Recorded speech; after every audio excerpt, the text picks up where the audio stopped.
Voidwoken. Those are the same beasts that sank our ship. Damn, they made it to shore.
I thought these bloody collars were supposed to keep those things at bay.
Magister Jalen from the ship.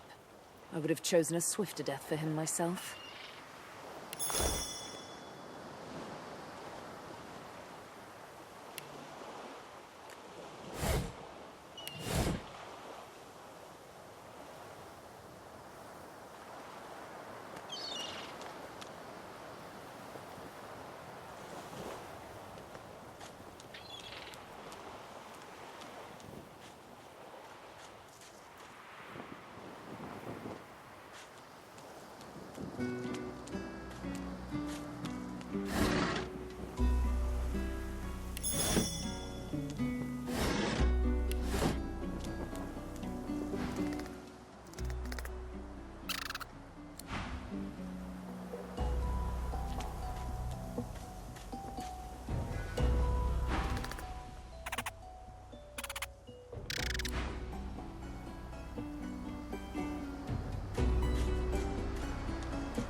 You spot a strange lizard gazing over the water with a steady, malcontent stare. His skin is of a bright, blood-red color. Could he be... Yes, you recognize him from the ship. It would seem you're not the only one who survived the tentacles of the deep. The lizard turns about with the graceful ease of a dancer, or a duelist. You lock eyes with his, two smouldering embers that sizzle your very soul. No, I do not. Then again, I don't belong to the House of Dreams.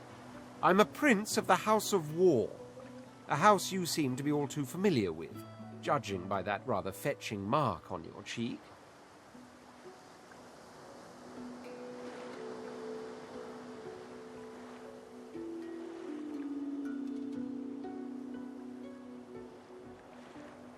The implication being we are equals, I assume. I no longer a prince, you no longer a slave. You silly girl. Not even Fort Joy, this horrid pimple on the hide of hell, can undo such distinctions. But what is more, and far more serious this is too, is that you've clearly relinquished your duties by running away from your rightful master. A crime punishable by death. You know, I think I've heard of you. The assassin with the needle. I'd much rather have one such as you for an ally, not an adversary. What do you say we bury the hatchet, you and I? For now, at least. Good, very good. I'm glad you're being so sensible. Glad I can return to my ruminations. He sighs dramatically. Tell me, what do you see when you cast your glance over this ocean? Judging by the dark pools that are your eyes, I'd say you're seeing yourself. He looks out over the water once more, and so do you. A few tranquil moments pass as the waves lap against your thoughts. As for myself, when I consider this vast expanse before us, I see an empire. I see continents dotted with mighty cities. And shimmering along the soft curve of the sea's horizon, I picture the palaces that formed my paradise. Lost. Of course, it's rather specific. Quite obviously, I'm musing over the very actual empire that I lost. Suddenly, having all the air of being deeply offended, he stares at you with utter incredulity. Well, don't just stand there gawking like an ape at an abacus. I already told you I'm a prince. Do you mean to tell me you don't know who I am?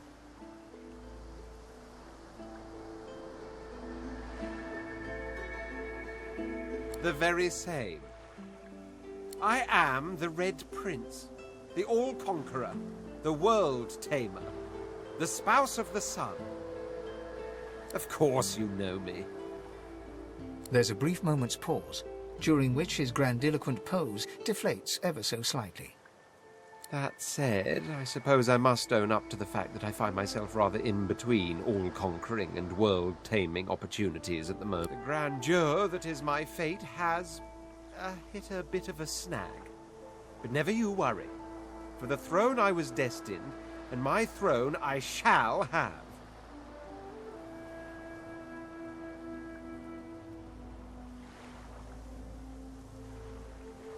Truly. A kind offer indeed. And you've already proven to be trustworthy enough. You came back for the others on that ship, after all. Fine, I accept. On one condition. For reasons I'll not disclose right now, it is imperative that I should meet with a dreamer, one of the mystics of my kind. I've reason to believe one of them may be present on this island, most likely the same chap you're looking for. Promise me we'll find him, and I'll extend you the blessing of my company. Jolly good. So, now that that's settled, first things first. Even if you are as versed in the art of eloquence as I am, that our swords will be doing a lot of the talking from here on out goes without saying. As a born fighter, I prefer the perfection of the blade myself. But I'm well acquainted with the secrets of magic, and yes, even subterfuge. What say you?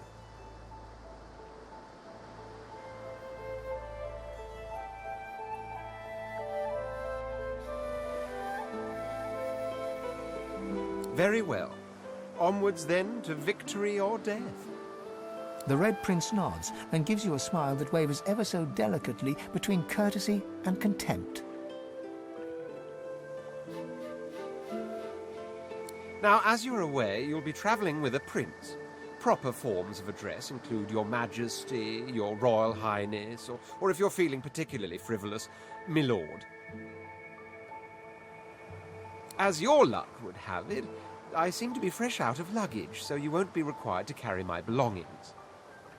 Of course, there are other forms of protocol to bear in mind, but I'll see to it you'll pick up the rest as we go. So, without further ado, let us be off.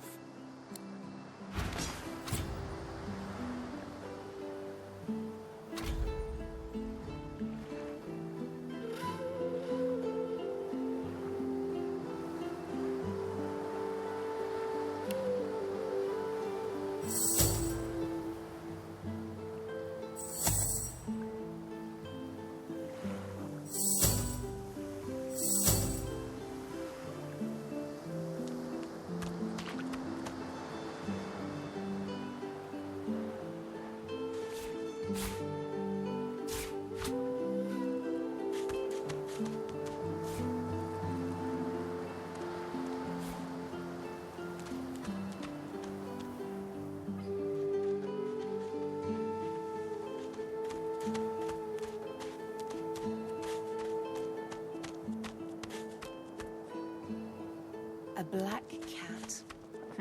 Beauteous creature. Almost as graceful as I am.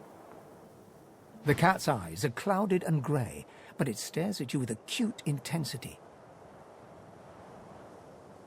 Its eyes clear, and it shakes its head, confused.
The child has a small mirror in his hands.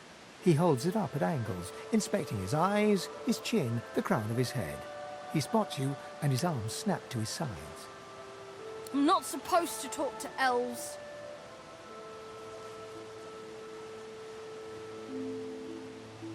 Pa told me elves and lizards and dwarves bring bad guys.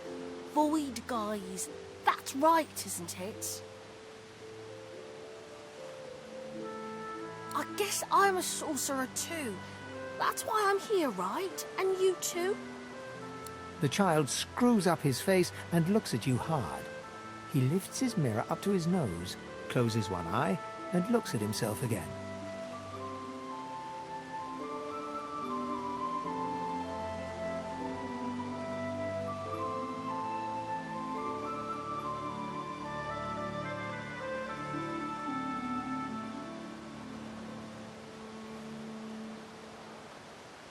I don't see any sauce on you or me. I guess they're wrong or crazy. No one cares where I go. They know I can't leave the island. It's nicer out here than inside, anyway. They're gone now. The Magisters took them already. I guess now they're cured. And maybe they're waiting for me back at home. But you didn't die. I guess I am, but it's just normal to be scared. Nowhere isn't scary. There isn't anywhere safer. That's what I mean. You'll see.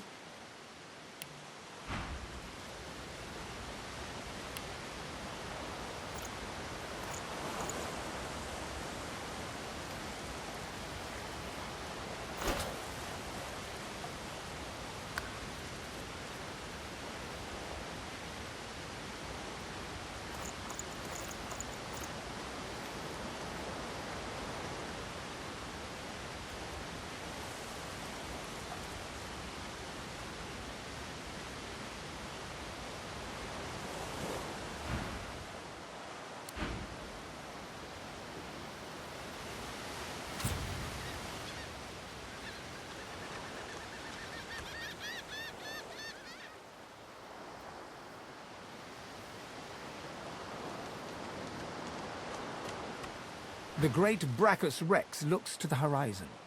The statue responds to you. You feel it reach out to you, into you.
I found something.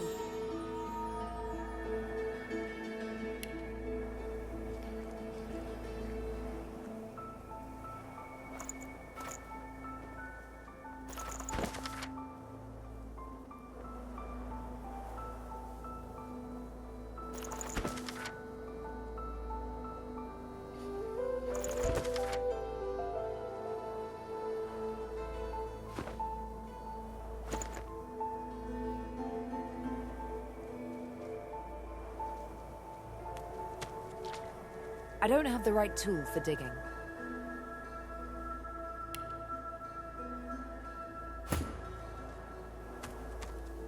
One must put in due effort if one is to reap the proper reward.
lot nicer here than that stinking... I'm sure glad you went back to save the others. Saw one of them wringing out their tunic at the shore a few hours ago. I never want to set foot on a stuffy old boat ever again. Never.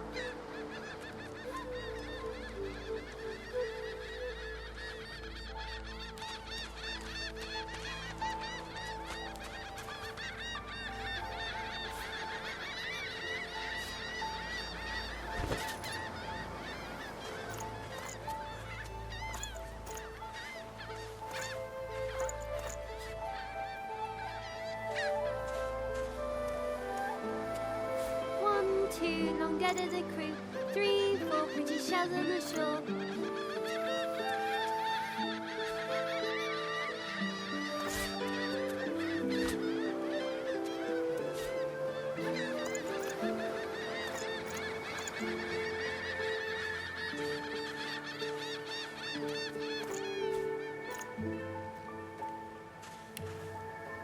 I never want to set foot on a stuffy old boat ever again. Never.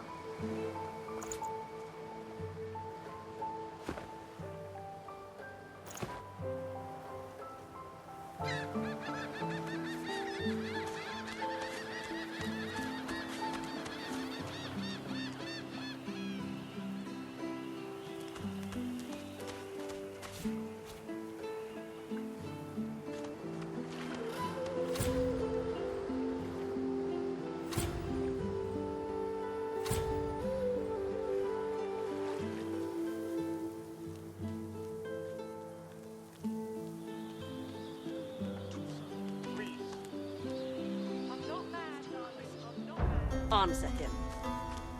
Need I repeat myself? I told him I'd known you. I know nothing of any verdus. Stay back, sorcerer, and stay silent. Our Godwoken speaks. We know you've been helping sorcerers escape, Atusa. We have proof. I'd sooner cut my tongue out than lie to you, Alexander. I know nothing of any escapees. If you can tell the Godwoken no more, your tongue is of no use. Cut it out. This can't be serious, Alexander. Come. You should know by now to obey your superior, Magister, whatever she may ask.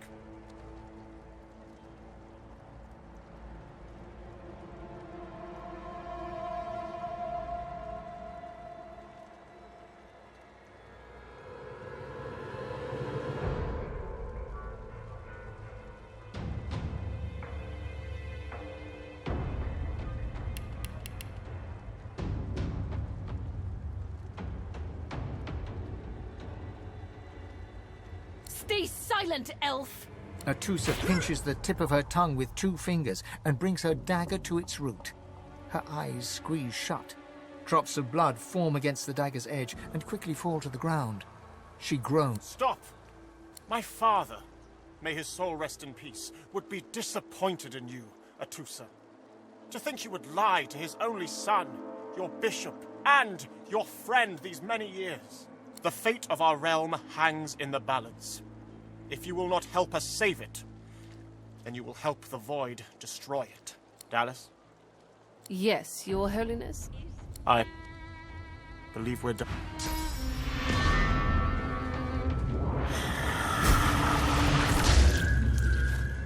What a waste. Come, we'll be needed elsewhere.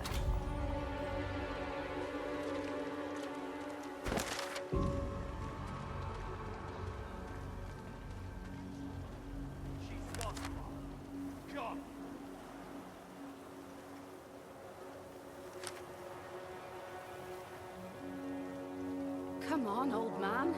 I can't wait all day.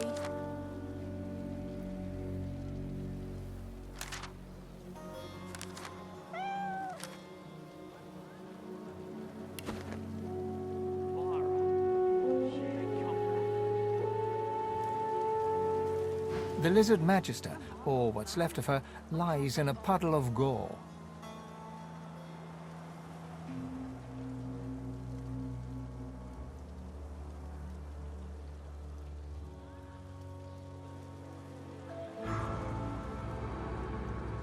She was a lizard, yet a magister. No matter her reasons, her penalty was fair.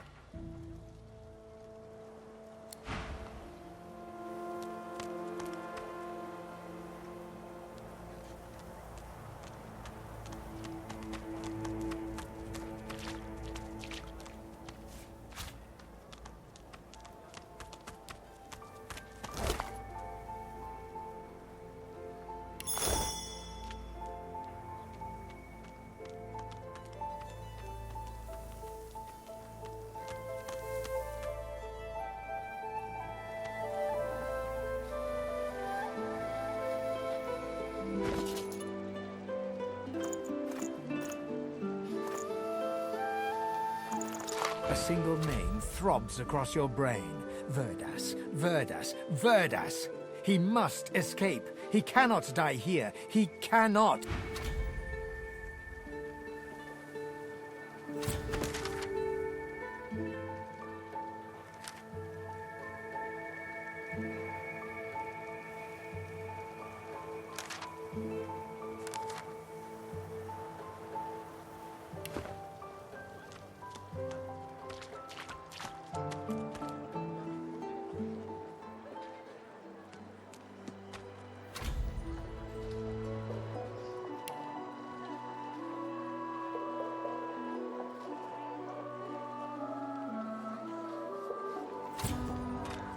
Did you see them, miss? Bishop Alexander and the Hammer herself. They were so close, almost within arm's reach.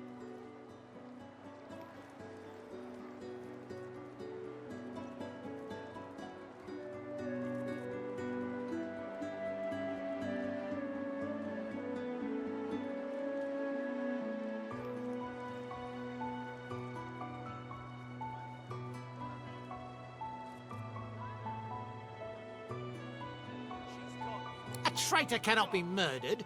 A traitor can only receive their due. The Divine Order's all that stands between everything you see and avoid Woken's throat. Any traitor to them is a traitor to us all. Believe it or don't. The Divine Order doesn't need our loyalty. They'll save us in spite of ourselves.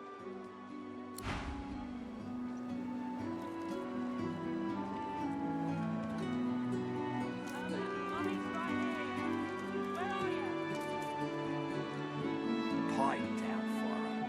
It's time to accept reality. Is that indigestion? Come on then, Lexi. Dear one, help me teach this beast. He must respect. Respect? Huh. Someone's got to keep this place running. Griff can't do it for free. Why'd you gotta make this so hard? An intense-looking man steps between the thug and the elf and rolls up his sleeves, revealing well-muscled and heavily scarred arms. You recognize him. It's Ifan, who you met aboard the ship on the way here.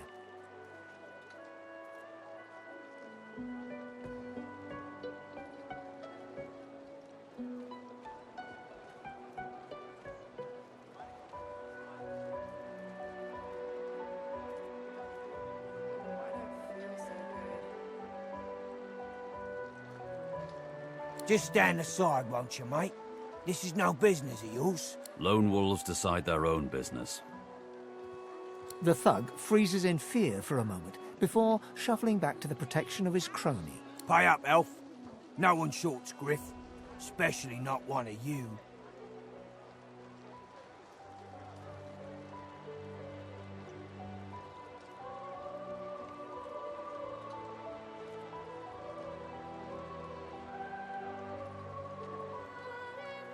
Burrow looks you both up and down, sizing up your combined threat. Ah, get out of here. The both of you. You ain't worth the sweat of my brow, any. The elf smiles and bows to you in thanks. Follow me, before more of them trouble us. There is a safe place.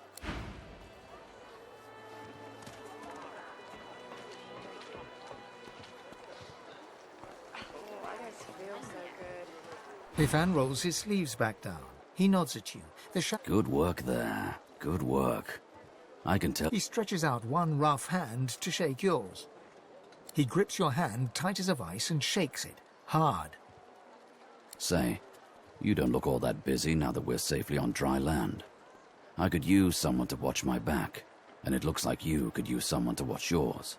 I've just got a small errand to run, and then I'll be looking to get the hell out of here while I've still got a neck to collar. How about we stick together until we get out of this place? He shrugs, looking off to the side. Mercenaries. It's a job. My job.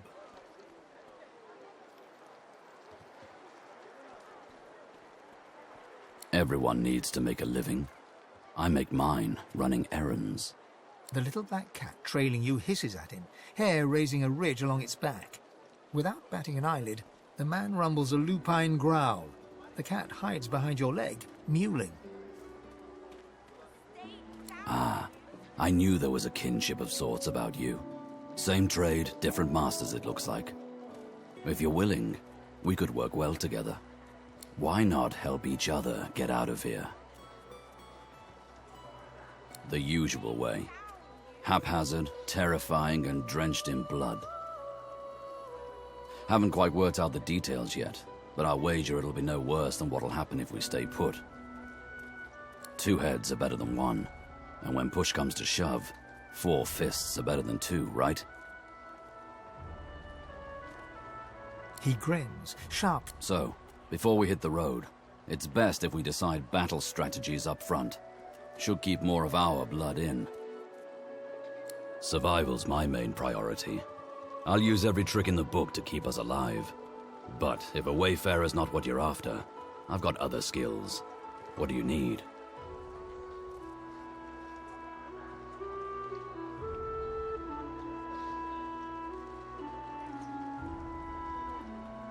Can do.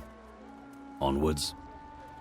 He scans the horizon for threats with one green eye, then nods back at you. Right you are. Lead the way.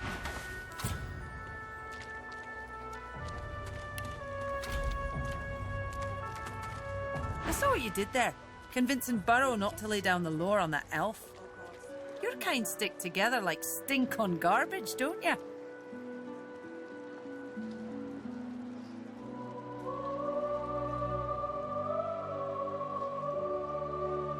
I'm sure you would have.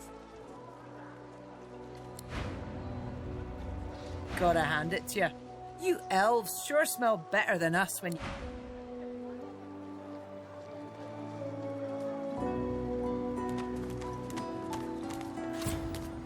Hey, I know you. Losa, the dark-eyed jokester you met aboard the ship, waves enthusiastically and dips into a mock elegant curtsy. Back then I was Madame Josephine Gribbles de Pube. And Sibylle, right? Glad to see you made it.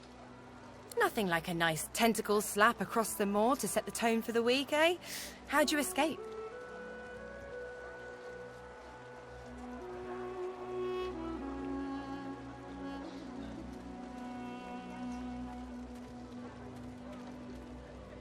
I saw you fall. We all did.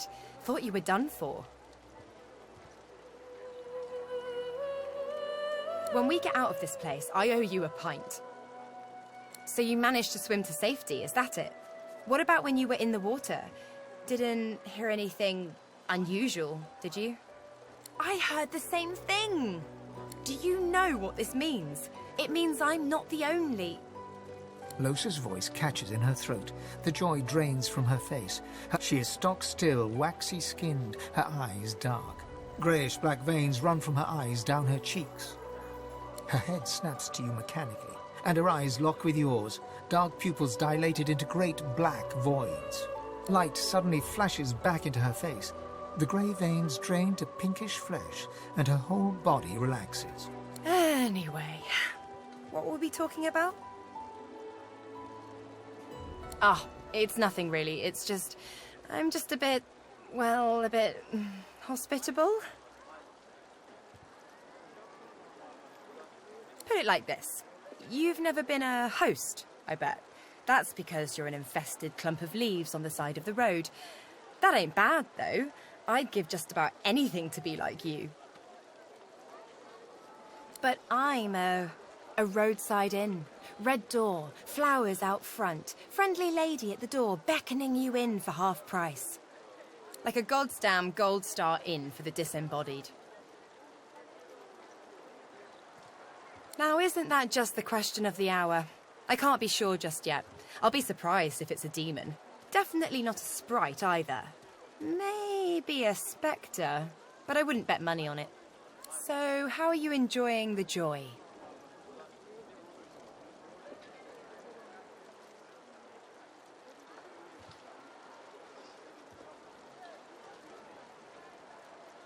Yeah? I was just thinking the same sort of thing. So, you want to check this place out together? Strength in numbers and all that. It does, right? Before we head out, I've got more than a few tricks up my sleeve, so you'll have to pick which one I'll pull out if, when, push comes to shove. Lately I've been into the enchanting arts, but I can shoot, slash, summon, steal, whatever your little black heart desires. So, what'll it be? Sounds fine. So, we're good to go? Yeah? Well, that was easier than I thought. And I'll do my best to stay myself. Lead the way.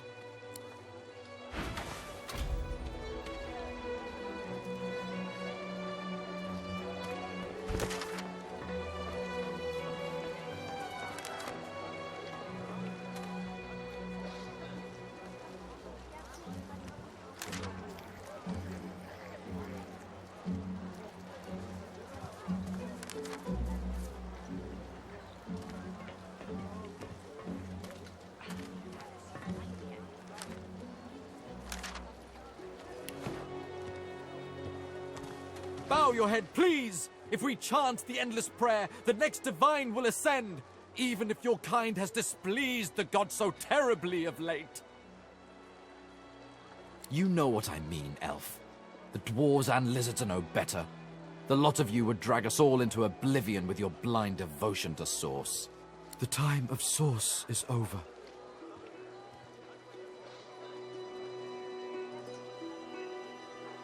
The man looks at you with eyes full of pity. With things as they are, it seems you worship nothing at all. What a lonely life that must be.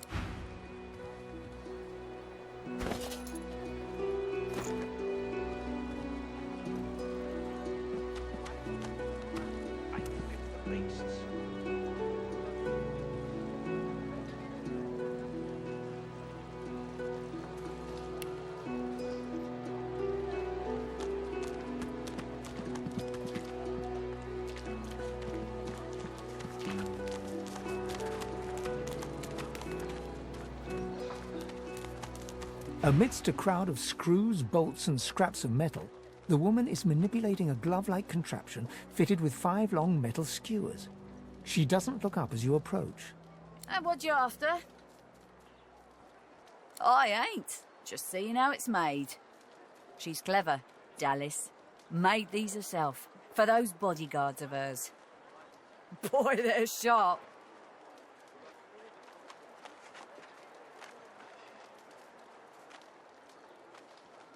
She looks up. You looking to buy something?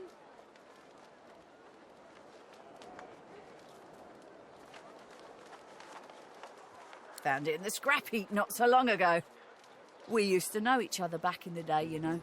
Dallas and I. Never knew her to be much of a wrench head back in the day, but once she joined the Order, she started turning out all manner of oddities. She nods once. You looking to buy something? Or do you just want to waste my time with a whole lot of questions? For you? Hell no.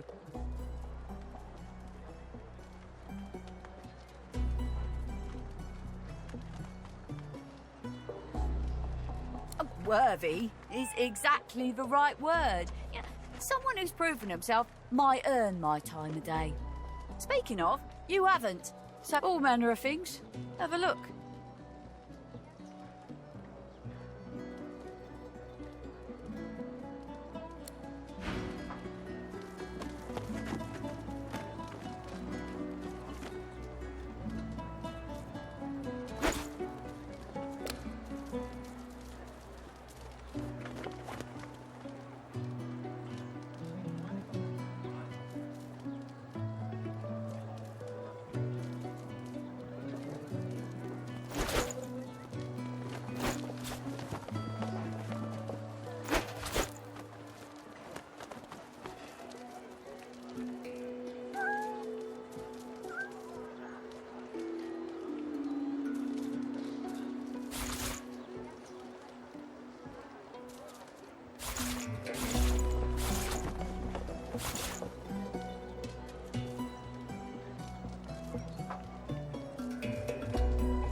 The woman looks up as you approach, wiping her brow with a grease-blackened hand. What do you need?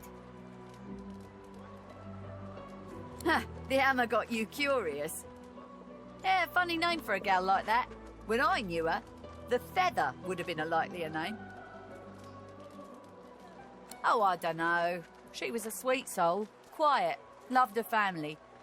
Always seemed strong as I recall, but she didn't come across as no fearless military leader back then.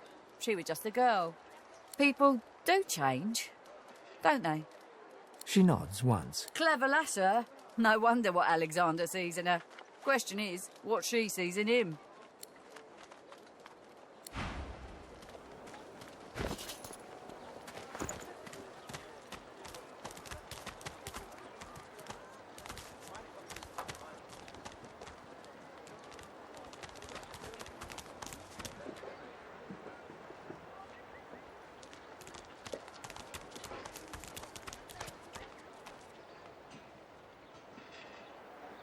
The Magister stares at the ground, unaware of your presence. With a start, she looks up and realizes someone... The Divine is dead. The Bishop is all we have left.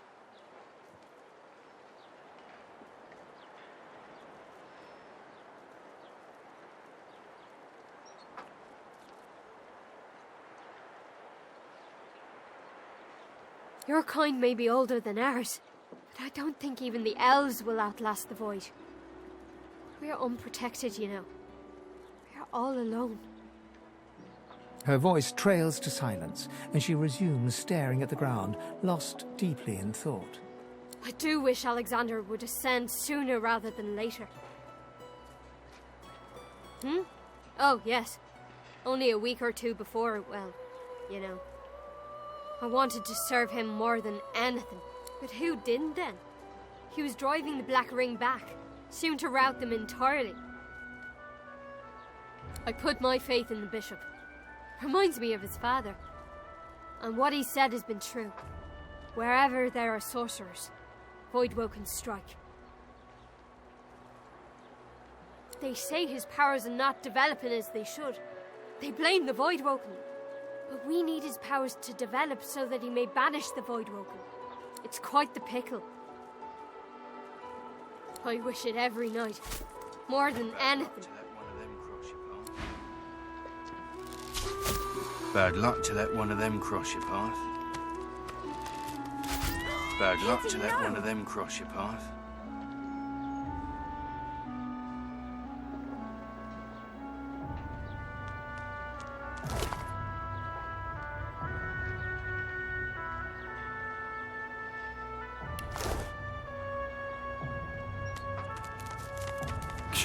Go on, keep moving.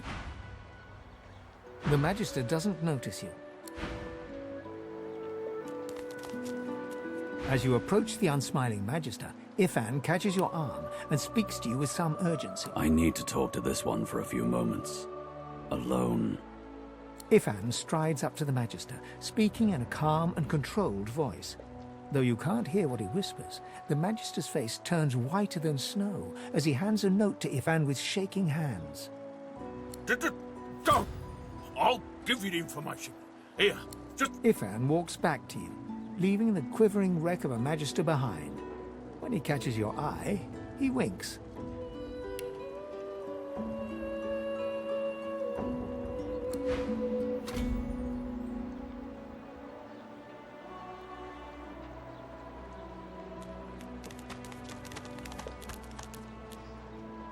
Ifan catches you looking over at him. What?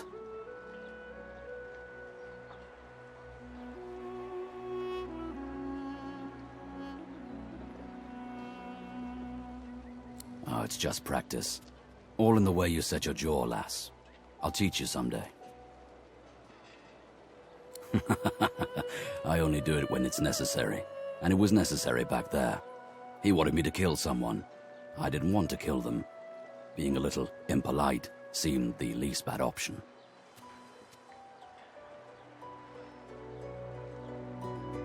That's about the size of it for me, all right. After reading the scrap of paper he took from the Magister, Ifan marks a spot on your map and looks...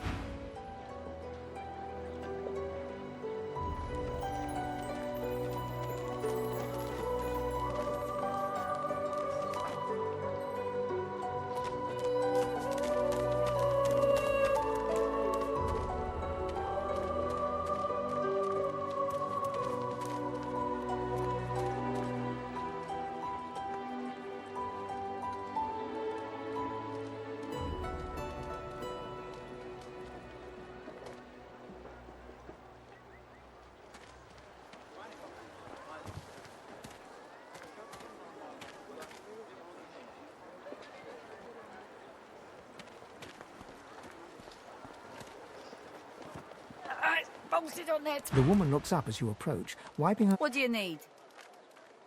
Ha! The hammer got you curious. Yeah, funny name for a gal like that. We're not... By all means, get an eyeful.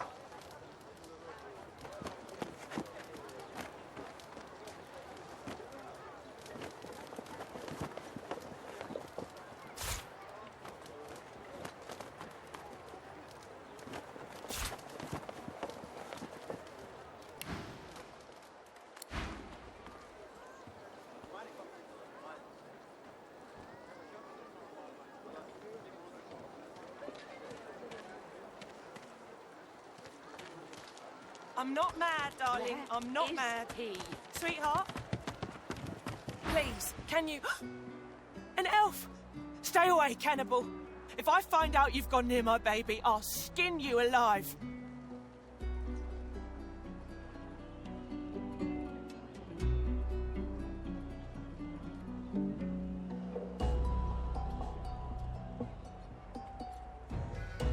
I don't care. I don't care.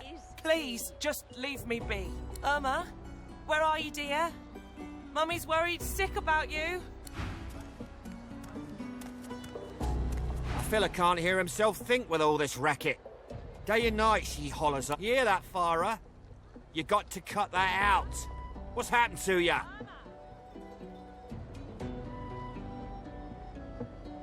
Aye, she needs help, but none that I can give. Mad as a cooker, that one, and twice as loud.